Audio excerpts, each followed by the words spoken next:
우리 요즘 교회가 편의점보다 많다는 얘기는 아마 한 번쯤은 다 들어보셨을 거예요.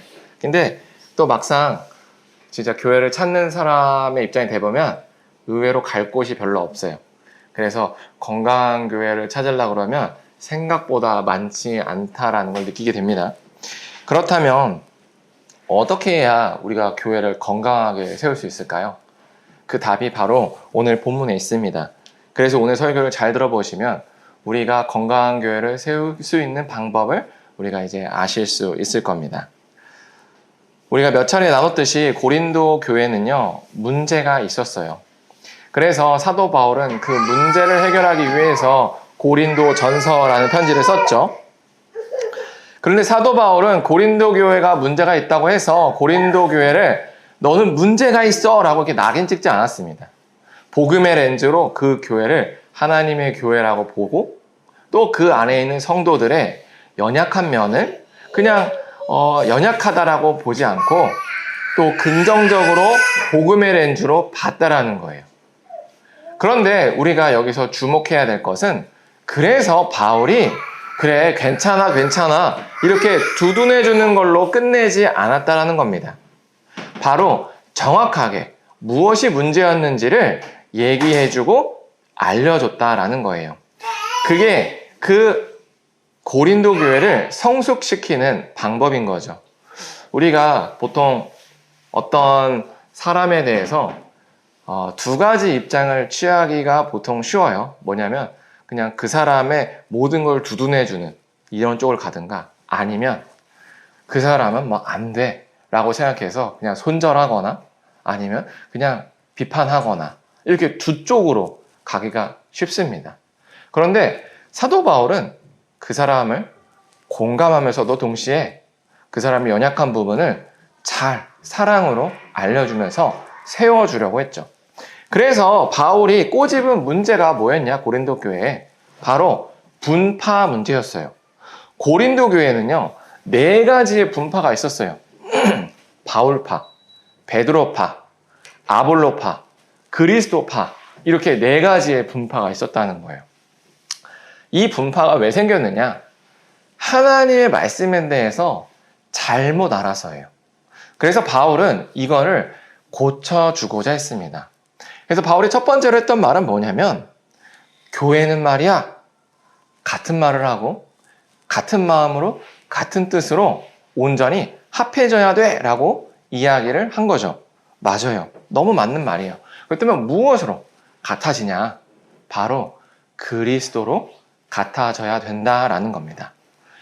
당시 고린도 교회는요, 어떤 잘못된 생각을 갖고 있었냐면은 세례를 누군가에게 받으면 그 세례를 받는 사람에게 속한다라고 여겼어요. 근데 우리가 이제 웨스트민스터 소요리 분담에서도 나눴지만 세례는 세례를 베푸는 사람의 능력 때문에 효과가 있는 게 아니에요. 세례는 삼위일체 하나님의 이름으로 받기 때문에 효과가 있는 거예요. 그러니까 아볼로에게 세례를 받았다고 아볼로에게 속하는 게 아니라는 거예요. 왜요? 아볼로의 능력으로 세례가 임한 게 아니기 때문인 거죠. 그리고 베드로에게 세례를 받는다고 해서 베드로 사람이 되는 게 아니라는 거예요. 바울은 이걸 지적한 겁니다. 그래서 이거를 바울이 어떻게 표현했냐면 바로 13절처럼 표현했는데요. 우리 같이 한번 읽어보겠습니다. 시작. 그리스도께서 어찌 나뉘었느냐? 바울이 너희를 위하여 십자가에 못 박혔느냐? 바울의 이름으로 너희가 세례를 받았느냐? 아멘. 바울이 이렇게 얘기하고 있어요. 그리스도께서 어찌 나눴느냐라고 얘기해요. 이 말이 무슨 말이냐면 야 너희들이 예수님의 이름으로 세례를 받았는데 왜 소속이 나뉘었냐라는 거죠. 예수님이 그렇게 나뉘었어? 라는 질문한 겁니다. 그러면서 이렇게 얘기합니다. 야, 내가 너희들을 위해서 십자가에 달렸니? 아닌 거죠. 내 이름으로 내가 너희한테 세례를 줬니? 아니잖아. 근데 왜 너희가 바울파라고 하는 거야? 너희가 왜 나에게 속했다고 하는 거야? 라고 바울이 되질문을 하면서 그들의 잘못된 것들을 고쳐주고 있던 겁니다. 그래서 바울은 여기서 한 걸음 더 나갑니다. 뭘 나가냐면 야 너희들이 그렇게 많이 나한테 세례를 받아서 바울파라고 얘기하잖아. 근데 얘들아, 나 사실 세례 준 사람 2명밖에 없어. 이렇게 얘기를 하는 거죠. 그 2명이 누구냐? 바로 그리스보와 가이오라는 사람이에요. 바울이 자기가 이제 세례 줬잖아요. 야, 내가 세례 준 사람은 2명밖에 없어라고 그냥 카드를 깐 거예요. 그러면 그 당시에 바울파라고 주장했던, 야, 내가 바울한테 세례를 받아서 바울파야 라고 주장했던 사람들의 논리가 깨지는 거죠. 바울이 의도적으로 그렇게 한 겁니다. 왜냐하면 그들이 주장하는 세례를 받았기 때문에 누구 파야, 누구에 소속됐어 라는 게 잘못됐다는 거를 아예 쐐기를 받기 위해서인 거죠. 그렇게 해서 바울이 이렇게 얘기를 해주니까 바울이 또 아마 그 사람들 안에서 불러오는 질문이 있었을 거예요. 뭐냐면, 아니 왜 바울이 그 정도밖에 세례를 안 줬어? 내가 받았어. 왜냐면 이게 편지잖아요. 이게 그러니까 쭉 읽다 보면 누군가 이러겠죠. 아니야, 바울이 잘못 기억하는 거야. 나 바울한테 세례를 받았어 라고 할 수 있다라는 거죠. 그래서 바울이 추가로 얘기를 해요. 내가 왜 세례를 2명밖에 안 줬는지 알아? 그건 이유는 뭐냐면 나는 세례를 주기 위해서 부름받지 않았어. 나는 복음을 전하기 위해서 부름받았어 라고 바울이 얘기를 합니다. 그럼으로써 자기가 왜 세례를 2명밖에 안 줬는지를 얘기를 하는 거죠. 사실 1명을 더 줬어요. 그 누구냐면 스데바나의 집 사람이에요. 근데 그 스데바나의 집에 있는 어떤 사람에게 세례를 줬는데 그 사람은 지금 고린도 교회에 없습니다. 왜냐하면 고린도 교회에서 세례는 받았지만 바울을 따라서 지금 에베소 지역으로 넘어왔기 때문에 그 사람은 이제 고린도 교회에 없죠. 그래서 고린도 교회에 남아있는 바울이 정말로 세례를 준 사람은 2명밖에 없다. 그래서 바울이 이걸 통해서 뭘 알려주고 싶냐? 여러분이 세례를 받는다고 해서 그 세례를 준 사람에 속하는 게 아닙니다. 그러므로 여러분들이 지금 바울파다, 뭐 베드로파다, 아볼로파다, 나는 이 세 사람도 아니다. 나 그래서 예수님파다 라고 하는 이런 파가 나뉘는 게 정상이 아닙니다. 여러분, 우리 모두는 다 삼위일체 하나님의 소속입니다. 그래서 우리는 모두 예수님의 사람입니다. 그렇게 고백해야 됩니다. 라고 오늘 본문을 통해서 알려주는 거죠.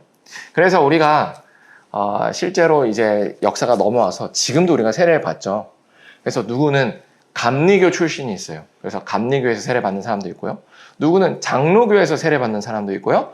누구는 군대에서 세례를 받아서 어디서 세례를 받았는지도 모르는 저 같은 사람이 있죠. 그리고 누구는 성당에서, 카톨릭에서도 세례를 받는 사람이 있어요. 그러나 모두 삼위일체 하나님의 이름으로 받았으면요, 다 같은 소속이에요. 성당에서 받아도 같은 소속입니다. 그런데 이단에서 받으면 같은 소속이 아니에요. 왜냐?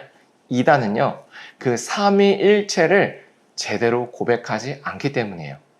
그래서 JMS죠. 그게 예수님을 이제 대신해서 불러요. 그러니까 삼위일체가 아니죠. 예수 그리스도가 아니고 정명석 하나님이기 때문에 깨지는 거예요. 그런 데서 받으면 인정이 되지 않는 효과가 없는 겁니다. 아시겠죠? 그리고 하나님의 교회에 보면 안산홍, 뭐 이분이 이제 재림 예수처럼 되어 있어요. 보혜사 성령님인가. 어쨌든 회사 크리스마스 때 뭐 안상홍님 축 탄생해서 현수막이 걸립니다. 그 하나님 교회. 신기해요. 여기도 삼위일체가 되지 않는 거죠. 그리고 여호와의 증인, 뭐 아시나요? 뭐 그림 이렇게 그려가지고 이렇게 나눠주고 하는 그 여호와의 증인은 삼위일체를 인정하지 않아요. 세 분의 하나님을 인정합니다. 네. 그래서 삼위일체란 말이 없기 때문에 하나님은 셋이야 이렇게 얘기를 해요. 삼위일체가 깨졌죠. 그래서 여기서 세례를 받아도 인정하지 않습니다. 이렇게 삼위일체 하나님의 이름으로 제대로 세례를 받지 않으면 인정되지 않는다.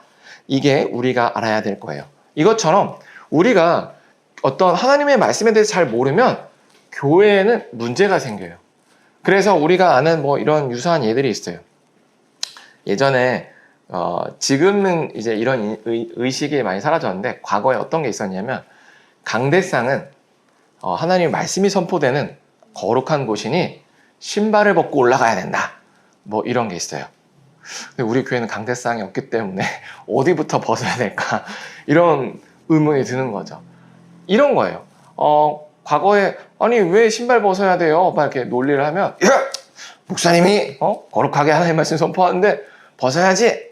또 이제 여호수아서를 이렇게 딱 하면서 여기 이곳은 거룩한 곳이니 신발을 벗으라는 말씀이 있지 않느냐? 이런 게 있어요. 이게 맞을까? 뭐 이런 의문이 있는 거죠. 또 하나는 교회에 반바지 입고 와도 될까요? 또 쪼리 신고 여기 반바지를 입고 있는 몇몇이 있는데 수련회이기 때문에 이런 문제도 있는 거예요. 과연 누구는 어디 감히 교회를 반바지를 입고 와! 이렇게 하는 사람도 있고 어떤 사람은 괜찮다라고 하는 사람도 있어요. 또 어떤 건 혼전순결을 지키지 않으면 그건 큰 저주를 받는다라고 이제 얘기하는 사람도 있고요. 또 아니다라고 하는 사람도 있습니다. 또 교회 흡연자를 위해서 흡연부스를 만드는 게 옳은가? 흡연부스를 만드는 게 옳은가? 맞는가 틀린가? 뭐 이런 논의 가운데 다 개개인의 의견이 다를 거예요. 이 우리가 모태신앙인지 아니면 이제 막 교회를 왔는지 아니면 내가 어디서 신앙생활 했는지 순복음교회에서 했는지 아니면 장로교회에서 했는지 감리교회에서 했는지에 따라서 이런 의견에 대해서 다 다릅니다. 그렇다면 무엇으로 정답을 삼아야 될까요? 바울이 같은 말을 하고 같은 마음, 같은 뜻을 했는데 도대체 어떻게 같아지죠? 바로 하나님의 말씀으로 돌아가야 된다는 거예요. 우리가 이런 뭔가의 문제가 생기면 그때 우리가 가장 힘써야 되는 건 이게 효율적인가요? 이게 효과적인가요? 이게 시대에 맞나요? 여기가 아니라 이게 하나님 말씀에 맞아요? 여기에 우리가 주안을 둬야 돼요. 그래서 교회에서 우리가 민주적인 절차에 따라서 의사결정을 하고 뭘 할 때 우리가 늘 마음속에 품어야 되는 건 이 이야기가 맞아 라고 할 때 그 맞아의 기준은 하나님의 말씀에 맞아예요. 그래서 정말로 이 주장이 하나님 말씀이 맞을까?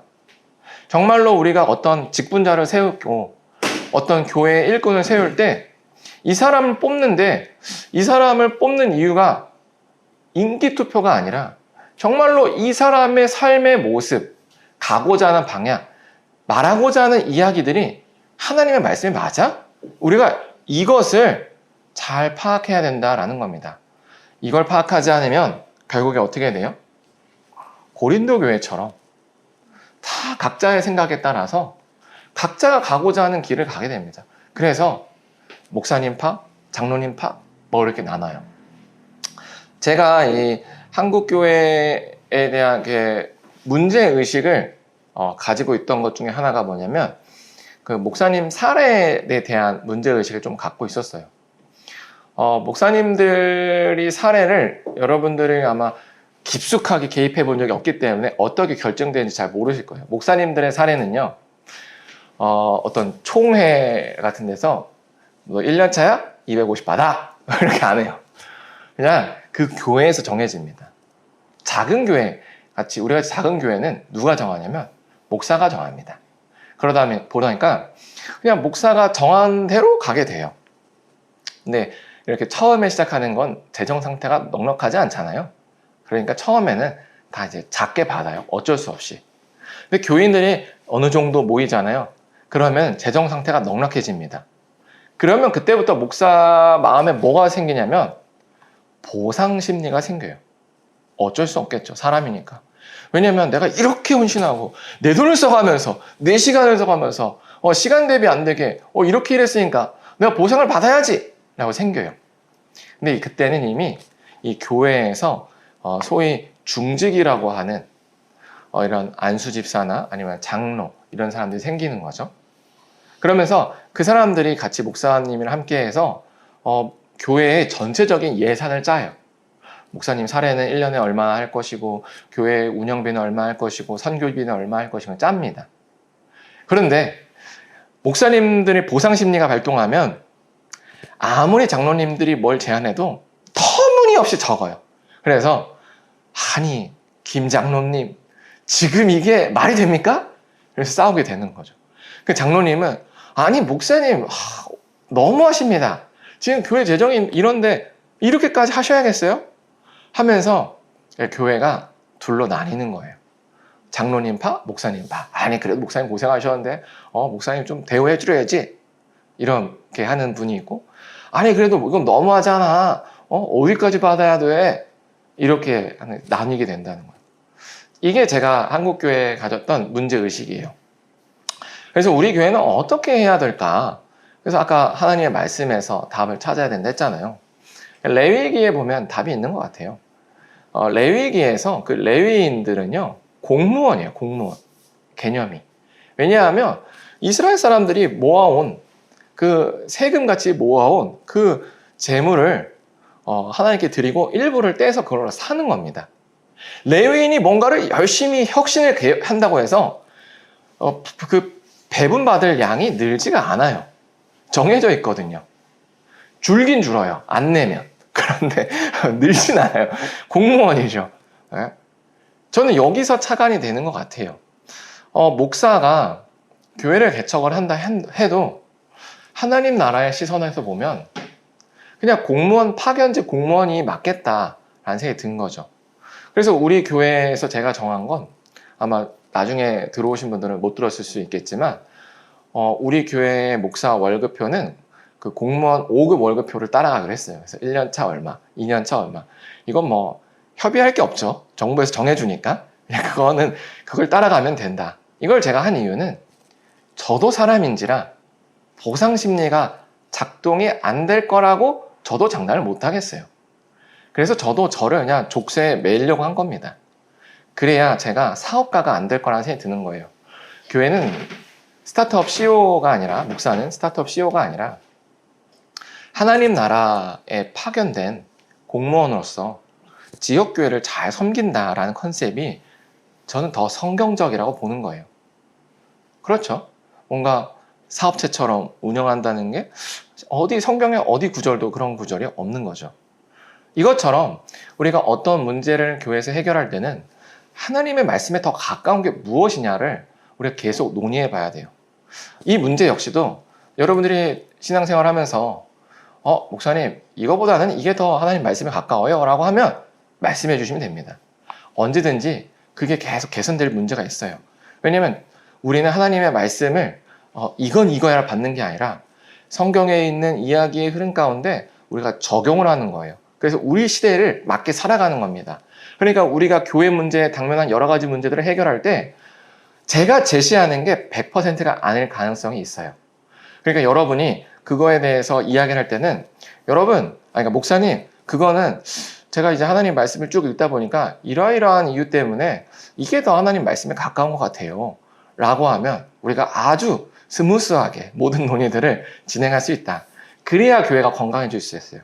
그래야 교회가 점점 더 하나님의 말씀에 가까워지지 그렇지 않고 목사님 제 생각에는요 목사님 제가 보기에는요 이렇게 하면 파가 나뉘어요.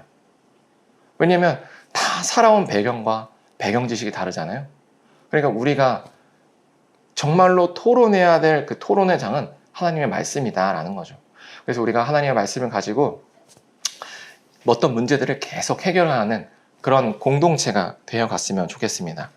바울이 그런 의식 때문에 나는 세례를 주려고 온 게 아니라 복음을 전하려고 했다라고 이제 얘기를 합니다. 그럼으로써 바울이 복음을 전할 때 자신이 어떻게 전했는지를 얘기해줘요. 뭐냐면 자기는 복음을 전할 때 말의 지혜로 하지 않았다라고 합니다. 말의 지혜로 하지 않았다라고 해요. 이 말의 지혜가 뭐냐면 바로 화려한 수사적 언변이에요. 당시에 바울이 있을 때는 우리가 다 아는 소크라테스가 한참 그 수사 기법을 발전시켰을 때예요. 말을 굉장히 화려하게 합니다. 굉장히 미사옥구를 사용하면서 멋있게 해요. 그러면 와 멋있다. 그 내용에 진위와 상관없이 말이 화려하고 멋있으면 야 이게 맞다 라고 했던 게 당시의 분위기였어요. 근데 바울은요 십자가 복음을 전할 때 그런 미사옥구를 사용하지 않았대요. 왜냐? 예수 그리스도의 그 십자가의 능력이 희석되지 않기 위해서라고 합니다.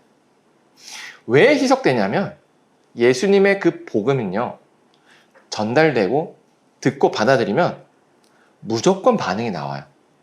그 사람이 얼마나 서툴게 전하고 얼마나 화려하게 전하는지 상관없어요. 정확하게 전달되기만 하면 반응이 나옵니다.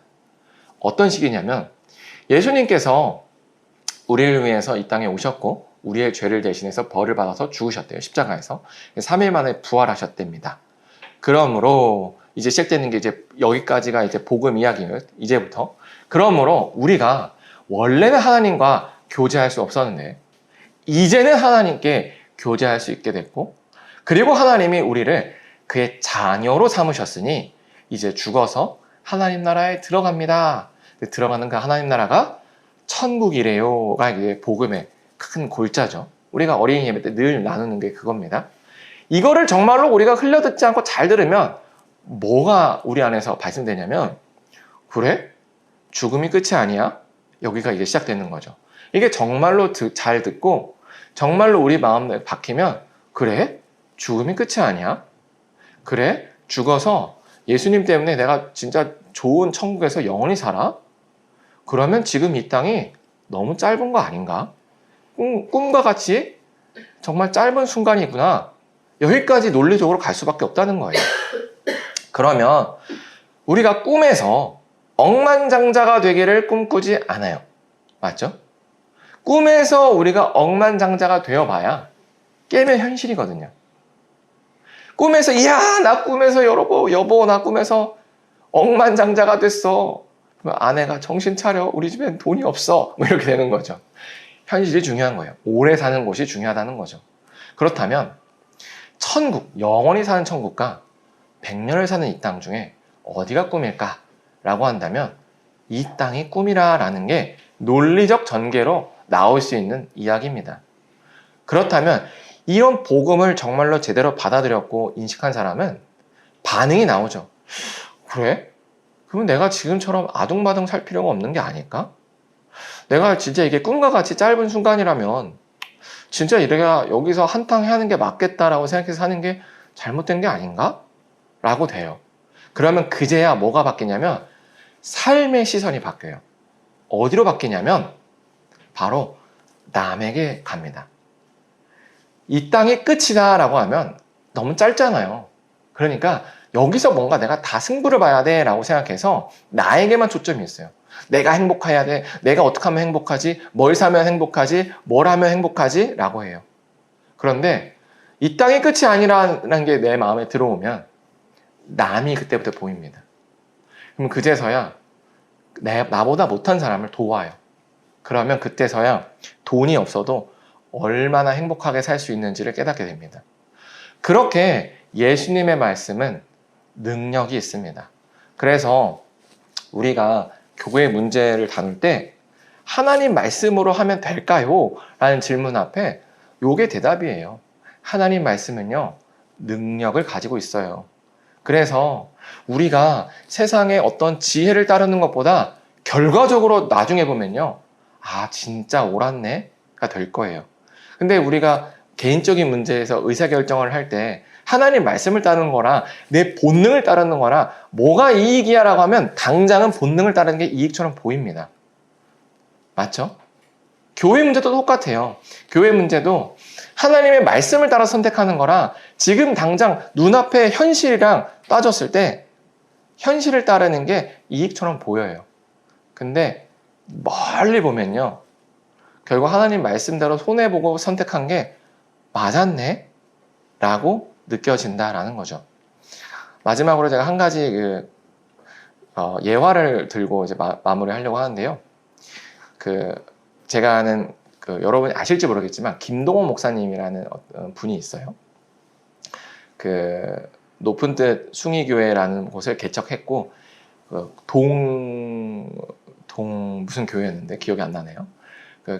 작은 교회 한 200명 되는 교회에서 한 3만 명 정도 되는 교회로 부임해가지고 이렇게 쭉 이렇게 담임 목회를 하셨던 그런 목사님이 계세요. 근데 그 목사님이 그 부임했던 교회에서 처음에 건축을 할 때예요. 언제 했냐면 IMF 때 했어요. IMF 때니까 얼마나 성도들이 재정적으로 힘들었겠어요. 근데 그때 북한에 대기근이 있었을 때예요. 그때가 고난의 행군 때. 다 굶어 죽고 있을 때예요. 그때 그 목사님이 건축 헌금 한참 모으다가 갑자기 이렇게 한 거예요. 여러분, 우리 북한을 먼저 도웁시다. 이렇게 된 거죠. 그때 성도님들이 막 들고 일어난 거예요.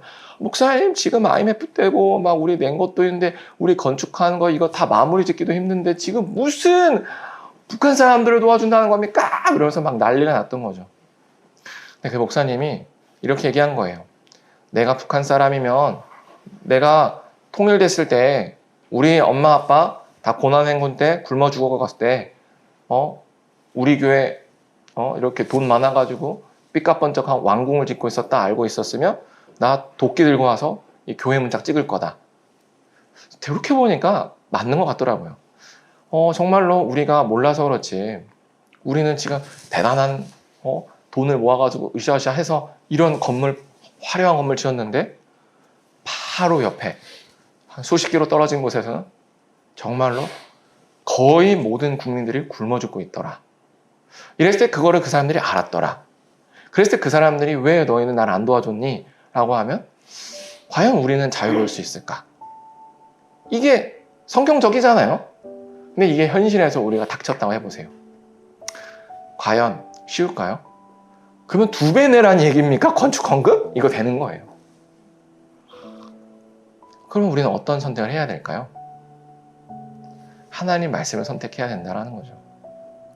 결과적으로 그 교회는 건축도 잘 되고 정말로 정말 그 북한 사람들을 위해서 돕기도 했다는 거예요. 저는 이거를 바라봐야 돼요. 우리가 앞으로 교회를 세우고 나아갈 때 이런 이슈들이 계속 충돌될 겁니다. 정말로 하나님의 말씀대로 우리가 뭔가를 선택하려면 이렇게까지 해야 됩니까? 나오게 돼요. 근데 결과적으로 하나님의 말씀은 능력이 있기 때문에 시간이 지나보면 옳았다라는 걸 우리가 알게 될 거예요. 그리고 교회가 그거를 함께 기억하고 기념하고 그게 교회의 문화로 자리 잡아서 건강한 교회가 됩니다. 근데 이런 문제마다 하나님 말씀을 선택하지 않으면요 건강하지 않은 교회가 돼요. 지금은 그렇게 하지만 다음에 그렇게 해요. 아마 우리가 개인적인 문제에서 하나님 말씀을 따라가는 걸 다음으로 미뤘다가 다음에는 쉬워지지 않는다는 걸 다 경험한 걸 보면은 교회도 마찬가지라는 거죠. 교회 차원에서 어떤 문제를 결정할 때 지금 하나님의 말씀으로 선택하지 않으면 다음에도 하나님 말씀대로 선택할 가능성은 적죠. 그러면 그 안에서 그런 선택을 보고 있는 공동체들이 받는 메시지들이 있을 거예요. 결국 교회가 이렇게 선택했네? 이렇게 하는 게 신앙생활인가 보다. 그러면서 교회는 건강해지지 않는 거예요. 그래서 전 소망하기로 우리 모두의 교회, 우리 식구들 이렇게 모여 있잖아요. 그리고 우리는 그냥 모인 거 아니고 아마 김성재가 무엇을 추구하는지를 알고 모였을 거예요. 아마 교회다운 교회, 정말 건강한 교회를 추구해서 오셨는데 그렇게 하기 위해서는 우리가 그냥 구경꾼으로 있는 게 아니라 참여자일 때 그렇구나. 하나님 말씀 앞에 내가 참여해야 하는구나. 이렇게 해서 내가 건강한 교회를 세워야 되는 그 주축이구나를 서로 이렇게 공감하고 같이 세울 수 있었으면 좋겠습니다. 그래서 우리가 이 시간에 찬양하고 기도할 때 이렇게 기도했으면 좋겠습니다. 우리가 교회를 세울 때 늘 말씀에 깨어있는 교회가 되게 하시고 무언가를 선택할 때 오직 하나님의 말씀을 따라서 선택할 수 있게 달라고 우리 찬양하고 기도합니다.